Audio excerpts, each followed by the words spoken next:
Professeur Didier Rajoux, après le Covid-20, vous souhaitiez encore nous alerter sur une nouvelle épidémie. Oui, c'est très inquiétant en effet. À cause du confinement, on voit apparaître là une nouvelle épidémie, le ver solitaire. C'est-à-dire? Le ver solitaire, des gens qui prennent l'apéro tout seuls. On pouvait s'y attendre, hein.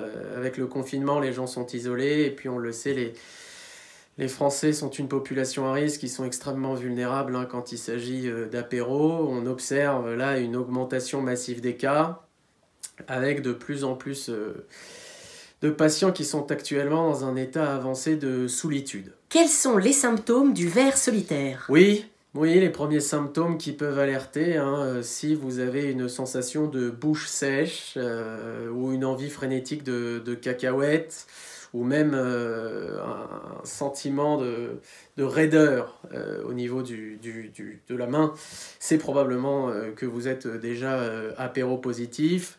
On résume ces symptômes en disant que les malades sont atteints de soif, syndrome obsessionnel d'ivresse à la française.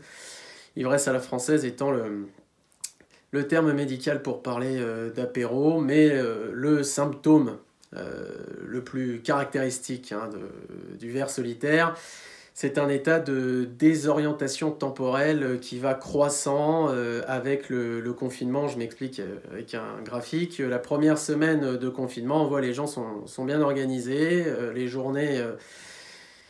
c'est deux temps bien distincts, de 8h à 18h on boit le café, de 18h à minuit l'apéro. La deuxième semaine, on voit poindre des premiers symptômes de l'épidémie avec une dérégulation des rythmes, on prend l'apéro dès 16h.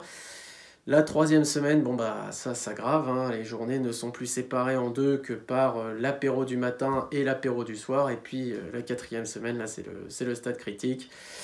C'est tout le temps l'heure de l'apéro et malheureusement on n'a pas le recul nécessaire hein, pour prévoir la suite, mais d'ici au 11 mai ça risque d'empirer. Comment se transmet le ver solitaire?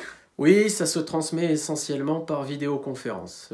Les gens atteints par le ver solitaire appellent d'autres personnes via Zoom, Skype, FaceTime pour leur proposer un apéro.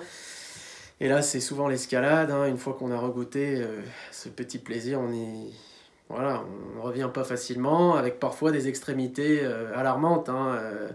On nous a signalé là, des gens qui ont brisé l'écran de l'ordinateur en essayant de trinquer un peu trop fort.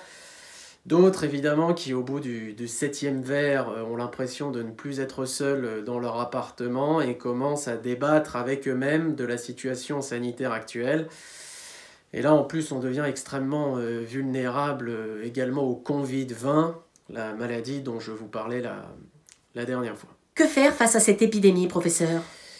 Deux possibilités. Alors, soit vous n'êtes pas atteint par le ver solitaire, alors le conseil, c'est d'éteindre vos téléphones et vos ordinateurs entre 17h et 20h, qui sont les heures où on est le plus fragile. Deuxième cas, malheureusement, vous êtes atteint de ver solitaire. Essayez de freiner vos ardeurs. Hein. On préconise d'éviter les rayons à risque des supermarchés. Et puis, évidemment, pour freiner la propagation du ver solitaire, le meilleur geste barrière, c'est encore de porter le masque chez vous, tout le temps. Merci, professeur. Je vous en prie. À votre santé.